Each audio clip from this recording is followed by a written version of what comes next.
आप खुद में एक फॉरेन सर्विस की ऑफिसर रही है, तो ये बताइए कूटनीति अच्छी थी या राजनीति?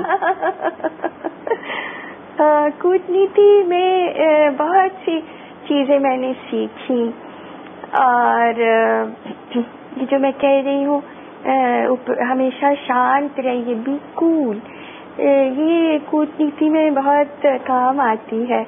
तो बहुत सी चीजें मैंने सीखी उसमें, जो राजनीति में ही नहीं ऐसे जीवन में भी काम आ रही हैं, आती हैं।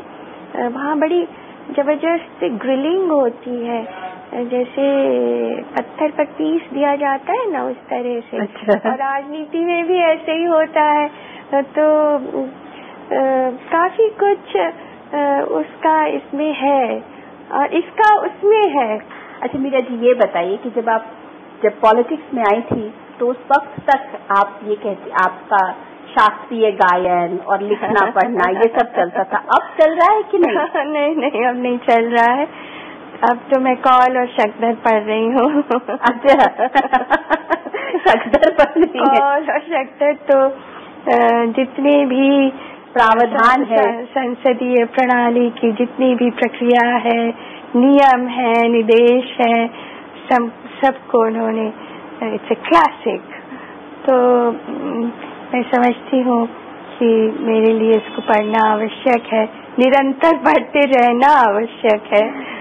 तो आपका वो सब जो पहलू था, एक एस्पेक्ट जो पर्सनालिटी का था, शास्त्रीय संगीत या लिखना या काफी उपन्यास पढ़ना, हाँ, वो सब आपका सब पीछे चला गया? मैं अभी कुछ दिन पहले मानसरोवर प्रेमचंद की कहानियां जो है वो निकाला पढ़ने के लिए, निकाला था, मैं पढ़ नहीं पाई। मुझे लगता नहीं है समय मिलेगा अभी। तो क्या एज अ स्पीकर आपको बहुत कुछ पढ़ना पड़ता है क्या? खूब सारी फाइलें, ये वो कुछ बहुत कुछ करना पड़ता है? तो काफी जिम्मेदारियां होती है और पढ़ना तो आवश्यक है, बहुत पढ़ते रहना। You can't afford to go wrong as a speaker.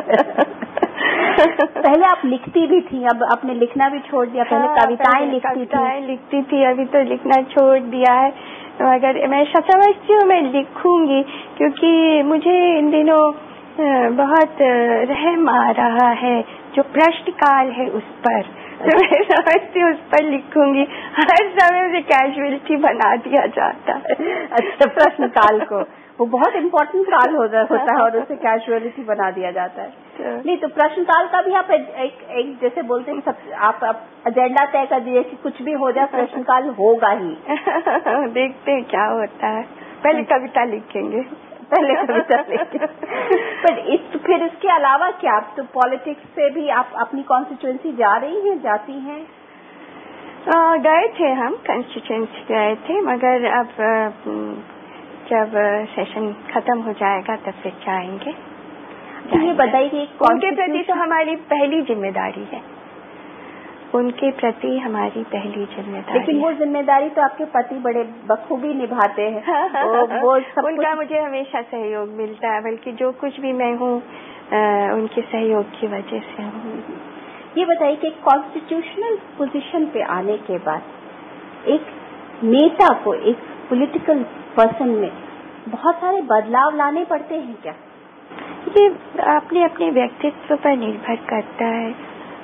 अगर बहुत ही मुखर और आउटगोइंग व्यक्तित्व है तो थोड़ा उसको संयम में रखने की आवश्यकता पड़ जाती है।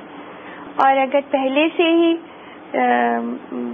ज्यादा मुखर और थोड़ा इंट्रोवर्ट व्यक्तित्व है तो फिर ज्यादा नहीं पड़ती है जरूरत। नहीं, पर आप तो इतनी संयमित खुद ही हैं, तो लोग तो ये एक्सपेक्ट करेंगे कि आप थोड़ा डांटिए, थोड़ा लोगों को थोड़ा भड़किए। बिकॉज अब सोमनाथ चैटर्जी थे तो वो तो एक दफा रो चुके थे, इतने परेशान हो गए थे, तो उनका इमोशनल आउटबर्स्ट जो मैंने उनका बहुत सम्मान करती हूँ। मेरे लिए दुख का विषय है कि वो रो पड़े थे और ये उन्हें बहुत पेन हुआ होगा।